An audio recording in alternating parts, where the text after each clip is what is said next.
making the decision to wake up. There comes a point where you just have had enough of feeling absolutely dreadful. And you have to make a decision that enough is enough. I am not going to feel like this anymore. And you start making the choices, you start researching, you start chasing down.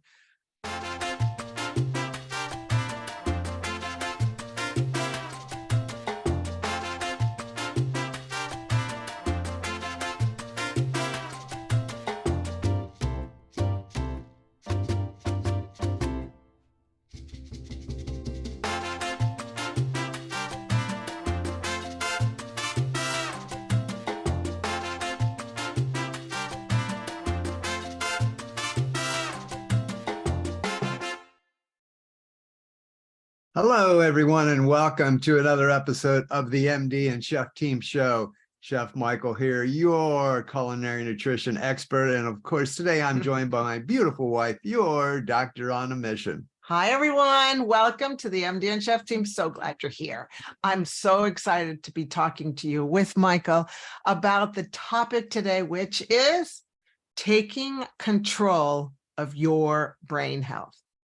Taking control of your brain health. We have a choice. Can we? Yes, we can. Well, that's going to be. And today, a few action steps we're going to be talking about. We're going to be talking about making the choice to actually take control of your brain health. That's kind of the first thing is saying, oh, I can take control of my brain health. And then we're going to talk about baby steps, because what we have found a lot of times with people is when they try to take too big of a chunks, try and do it all at one time. It becomes overwhelming. And we know what happens with human beings when they are overwhelmed. Right. They don't do anything. That's right. And then we're going to talk about a concept called gradualism and what gradualism is all about and how we can avoid that. Okay. And we can use gradualism for a positive. That's right. Gradualism up or gradualism down. Yes. My dear, let's start this off by sharing some personal stories. How about you launching in first, just to let the listeners know and viewers know a little bit more about your story and how you had to choose to control your brain health. Yes, because I was not in control of my brain health, and I was rudely awoken to that situation. In 2014, we had started Doctor on a Mission, and I just became super anxious, didn't sleep, got very crazy, very depressed, very anxious. And what I came to realize during that whole journey is, wow, something's not right. And I don't want to feel like this for the rest of my life. I really, really, really don't want to feel this for the rest of my life. I just want to ask you, I see the sign that says clean the camera. Have we done that so far? Yes. We did. Yes. Because the last time we forgot to clean the camera, and we've got a big old sign there that I've gotten orange that says clean the camera, because the last time was really foggy. And I was like, what's the matter with this? Camera cleaned. And if you're a listener on the podcast, that doesn't really matter. Doesn't matter. That's just for the YouTube viewers. Right. And so what happened, during that journey is, yes, I was placed on antidepressants, and yes, I took the medication. And yes, I realized deep down inside, I knew that was not the answer. I just knew that from all of my training. However, at that time, that's what helped. Now, Michael and I are way over on the other side. We've gone through this journey together, and our marriage has gotten stronger because of it. And what we have learned from this is we don't have a mental illness issue. We've got a brain health issue. And when people, you and I, because we're people, learn how to best take care of all the contributors that affect our brain health, and there are many, then we will have a healthier, happier, calmer mind to deal with all of life's kapows. And that's what I've learned from our journey.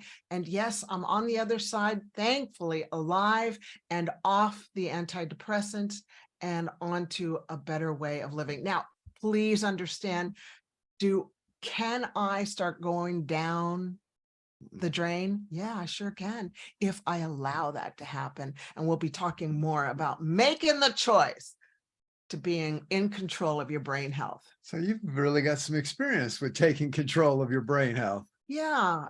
And as a medical doctor, it really Mm, woke me up to what people with quote mental illness, which is not mental right, illness, were right. experiencing. I was like, wow, this is so wrong. Yeah. It's just so wrong. So there wasn't a lot of, in your 12 years of training, becoming an MD, there wasn't a lot of classes on brain health and mental illness and No, it was just mental take this unwell. pill. Yeah, Yeah. yeah. Yeah. So life's experience kind of brought it to you and said, boink, what's this all about? Right. Yeah, And I'm grateful that that happened, because now yeah. we're realizing what's happening to people out there. We're more understanding. We've got so much more mercy on them, don't we? The mess became the message. Oh yeah, here we go. A very classic saying, but very true. Yeah. Now, sweetheart, you have a story, a personal story about your health and your brain health. Can you share with I the have a audience? story, huh? Yes. Well, for me, basically between the age of 30 and 50, I was in high pressure jobs, a lot of stress, and did not take very good care of myself. And from physical health to brain health, lifestyle habits were very poor. And both of my parents had died young, at 53 and 69 from chronic complications from chronic disease. Mm. And here I am at 50, and my brain is all over the show. I'm grumpy, I'm foggy, I'm fat and obese. Okay, I have to interject here. If anybody knows the picture of the Pillsbury Doughboy, that's what Michael looked like. I'm sorry. I mean, he doesn't now. Now he's a hunk of bunka. For you podcast Burning listeners, love. I'm making a frowning face. Sad face, sad face. Yeah, but now you Yeah, not yeah, you who you I are know. right now. But so It's part of the journey. yeah, and at 50, I had this epiphany that, oh my gosh, I'm pre-diabetic, I'm overweight, I'm looking at possible heart attacks, strokes. We now know that diabetes can be a precursor to Alzheimer's, dementia. I'm looking at all that in the next 5, 10, 15 years, and I'm going to be an early death statistic too. Oh boy. Now, all of a sudden, there is a choice. Oh, well, that's just the way it is. I'll just continue on. Or am I going to take control of this? And my epiphany was, hello, dude, wake up. Let's take control.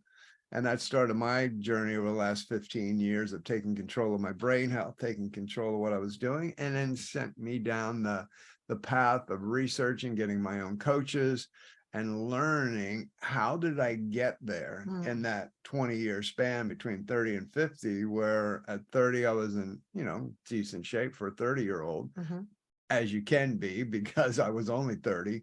But those 20 years caught up with me very, very quickly, as it seemed. But as we'll talk about later, it was that concept called gradualism, which you explained so well. Thank you very much. Now, let's see. We've got a couple of points that we'd like to just expand on. And the first one is making the decision to wake up. There comes a point where you just have had enough of feeling absolutely dreadful. And you have to make a decision that enough is enough. I am not going to feel like this anymore. And you start making the choices, you start researching, you start chasing down the life that you want. You've got an image in your mind of what you want your health to look like, what you want to look like and act like and feel like and be like for the rest of your life. But the choice has to be made, and the picture has to be made and placed in the front part of your brain. I've got a sign in our kitchen goes, hold the image. And that's to remind all of us, even our kids, that hold the image of who you want to become. Because if you don't have that picture in your brain, then you forget, where am I going? And we all live with a picture in our brain of how we're going to live, how we're going to be. And if you're thinking, oh, it is what it is, this is just the way it is, I don't have diabetes yet, that kills me when I hear people say that. Oh no, I don't have I haven't had a heart attack yet. Like, people are expecting that. That's the picture in their brain. Right. They're I'm putting like, that out there about themselves. yeah, you just have to decide, have the epiphany that Michael and I both had, and say, wait a minute, there's a choice. There's something that we can do right now. And we'll be talking about baby steps, because it is all about baby steps, and start walking towards what you want in your life, and make also the decision that you're worth the fight. Yeah, good point. Because a lot of people have low self-esteem, and they just think, oh, I'm not worth it, I have to take care of everybody else. But you know what? Yeah. It's so much easier to take care of everybody else instead of focusing on yourself. And people think, this is from me seeing more than 500,000 people one-on-one in all my years of being a medical doctor. People actually say that they're not worth it. And for self-care is to be selfish. And it's not. No, it's not. Like, babe, if you wouldn't have taken care of yourself, you wouldn't be alive right now, or you might have had a stroke. And then you can't be the mother, the father, and the amazing husband that you are right now at 65. Oh, yeah, no way. So thank you for having the epiphany and making the choice that you had enough is enough. And again, to reiterate, to decide to take control of your brain health. And one of the brain health contributors is nutrition and exercise and sleep and on and on. Yeah.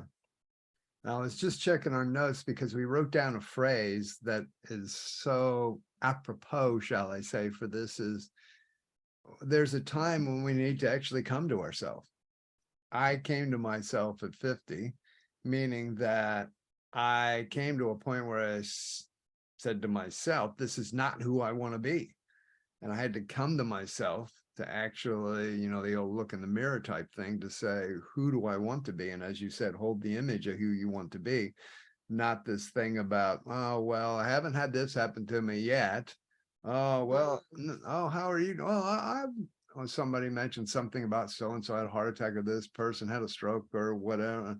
No, I haven't had a heart attack yet. And it's like, what, realize what you're saying there? You're supposing what would be the term, I'm not quite sure, but you are basically putting out you're prophesying that that's what's going to happen to you in the future at some point. Yeah. And we've got to be careful of that, and how we're putting that out there, how those words coming out of our mouth is going to, what we're saying there. Yeah, I like the come to yourself, because coming to yourself really means waking up. And for you, it was in your 50s. To me, it was when I was 54. So and hopefully for anybody either watching or listening out there, you come to yourself a lot earlier than we did. But hey, whenever you do, we just hope that you do. Yeah. And if it's in your 60s, that's fine, or 70s. The point is, wake up. Yes. And so another action step we want to talk about is understanding. Have you ever heard of the phrases going upstream or root cause? They're pretty big out there in the health world right now. Most people have heard of root cause. Some have heard of upstream. But simply for me, and I'll relate that to my story, was that at that age of 50, okay, I made a decision. I need to move forward. However, when you're looking at root cause or going upstream, you're looking up the stream of what has taken you there. I had to look at root causes and what had taken me from 30 to 50 to being as so brain health and physical health poor at that point. And so it's a matter of having to now identify lifestyle contributors, and just a few examples, whether it's nutrition, exercise, sleep, possibly hormones, stress, many different factors. But it's then you've got to identify what has gotten me to this point in life. And then now we look at removing those factors and adapting and moving on from those factors and making sure that they're put into place properly. Mhm. But that first step is really taking a look at, okay, if I go upstream from my mess, what is causing all these problems, and Right. what do I need to clean up? Right. And you could call it upstream root causes, same thing, but that's what we're really looking to do. Right. Right. And just to expand on that. Yes, please. For the root cause, in functional medicine, there's a saying, if you're standing on a nail, don't just take pills to take care of the pain.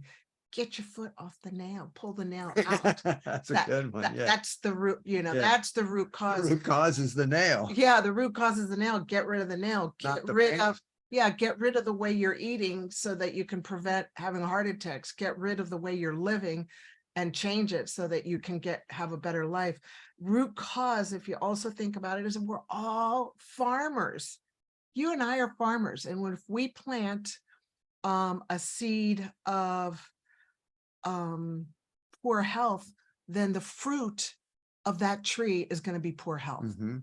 And Yeah. I'm not going to go into that. We'll do Right, that. right. But if we plant the seed of good health, then we will bear good fruit of good health. That's as simple as I can get it. And with upstream and downstream, upstream is the preventative place. Yeah. It's where you can be before you get downstream, which is at the bottom of the cliff. Downstream's when we've had all the symptoms, or we've done the actual crash and burn, and now the healthcare system's trying to clean up the mess. Right, which is what we're seeing out there right now. Yeah. Everybody's like looking at me as a doctor going, even my colleagues, Yeah, they're like- looking at me like, whoa, how did it get so bad? How did we get so much chronic disease? Yeah, And I'm like, you guys, this started the last 20, 30 years. yeah, yeah, This all happened way up here. yeah. And yeah. if we would have stopped it way up here, we could prevent it from happening here. But the beauty of it all is now we know what we can do to prevent it from getting worse. Yes. Starting young and helping the next generation and the current generation Yeah. on how to even reverse a lot of this Yes, stuff. yes, That's the beauty, the hope of what we're doing here. exactly. Yeah, I So love it. good, so good. Yeah, love that. exciting. Let's go.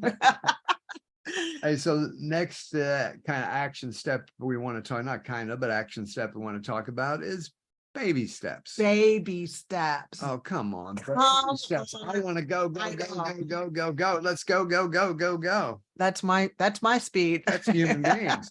We're microwave society now, man. Let's go. We want this done. Right. Doesn't work that way. Well, does a baby, Mm. did our kids learn how to run a marathon in the first month of life? Well, I don't think they've learned to run a marathon yet, even to today. Okay, all right. So I'll But did they change learn- the Did they question. learn to walk? Did they learn how to ride a bike the first day of life? Oh, of course, our two daughters did. How about I'm the- just kidding. Come on, babe. How about I'm the just first kidding. year? Did they learn how to ride a bike the first year? I'm not sure exactly how long, but it takes a while. Yeah, but the point is, Yes, it takes a oh, while. work with me. I am. I go back to the baby steps with the walk. Let's talk about a baby just Point learning to is, walk. it takes a while to learn these things. And just letting you know, I didn't create this law, but the older we are, the harder it is to change Mhm. our habits. Just Yeah, letting you yeah, know. very true. And we've seen that with people we work with. The older Yeah. they are, the harder it is for them to say, oh, I gotta change something. Yep, you do. But the 'Cause- point is baby steps. That's how we as human beings can course correct Yeah, and get on Yeah. the right track. yeah. And gosh, I mean, a simple one is learning to drink water. I know. How basic does that sound? How crazy does that sound to learn to drink Water. water and not caffeinated, sugarified drinks?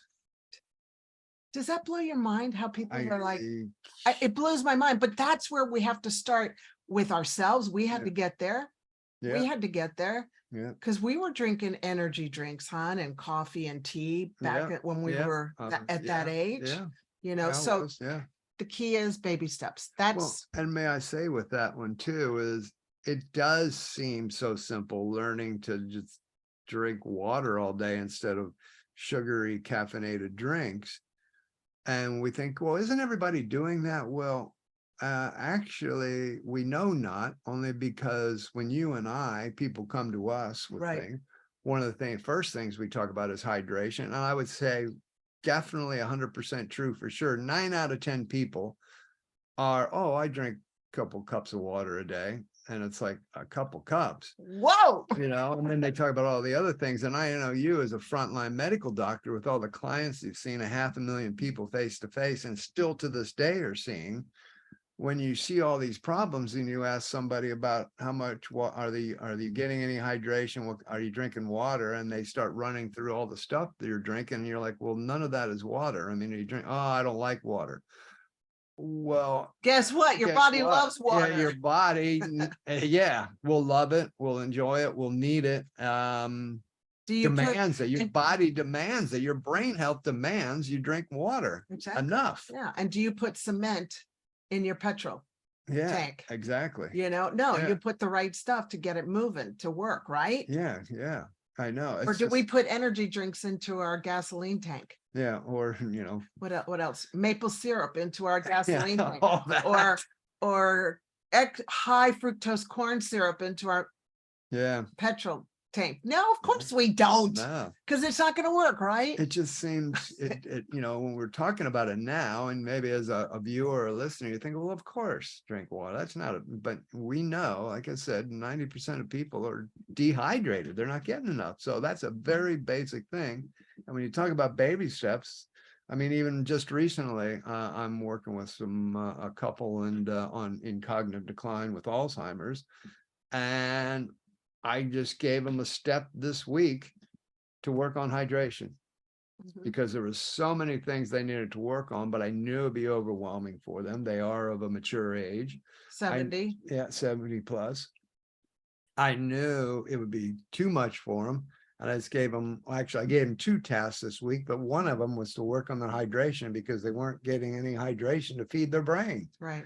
fuel their brain. Right. And so that was a baby step. And I've got to, Gently offer otherwise- them baby steps. otherwise they're going to fail, and I don't want them to fail. Yeah, no more So failing. yeah, Not on our baby shift. steps. Yeah, no more Uh, failing on our shift. However, when people fall, we dust them We will. off and get them Pick back 'em up, pick 'em up. and then help them start walking forward. Okay, here we go again. Because Because that's just what we do. Because that's what God did for us. yeah, Mhm. picked up a But couple. it's another Couple thousand times been picked up.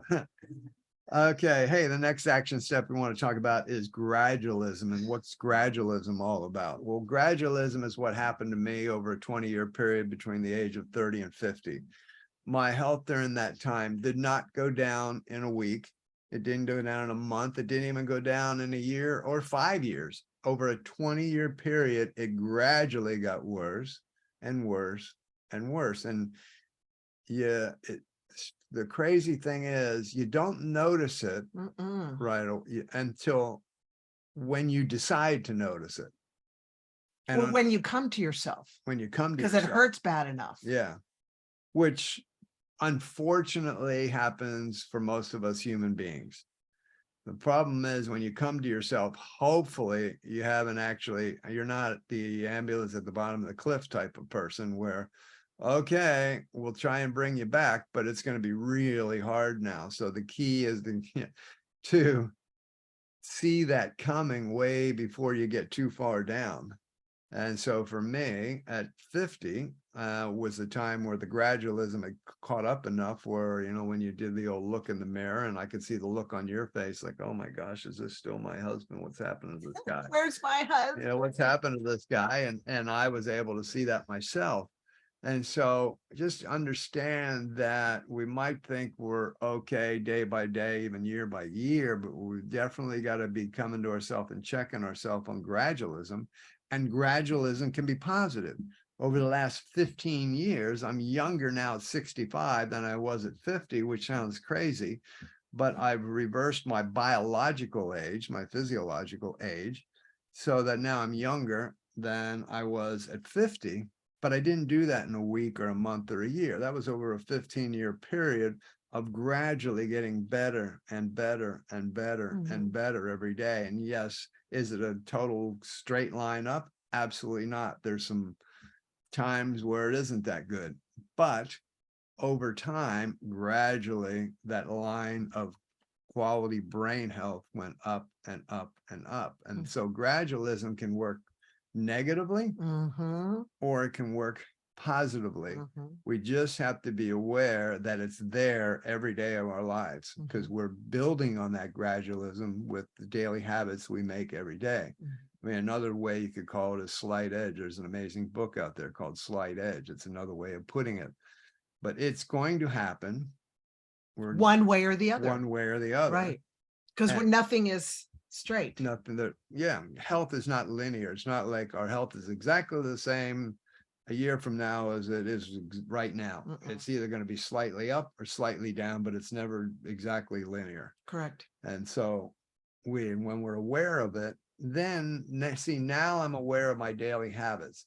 I know some days aren't as good because I might be on holiday. Maybe it's a special treat day, you know, anniversary day, or even a weekend or a holiday away or something like that. Or a week. Or a week. So, but we feel it. During that period, my gradualism of health might come down a little bit, but I know what's going on. I'm aware of that. I do my best to keep it linear as far as at least equilibrium, not drop off too much, but I'm aware of it. And I know when I need to kick those habits up to get going on the moving up positively again. And so when you become aware of it, now you know what to do. Right. That's so good, hon. I love that. And the bottom line of this whole podcast is taking control of your brain health. And what Michael and I have learned and been taught by Dr. Dale Bredesen, our mentor, who wrote the book, The End of Alzheimer's, is that we can actually prevent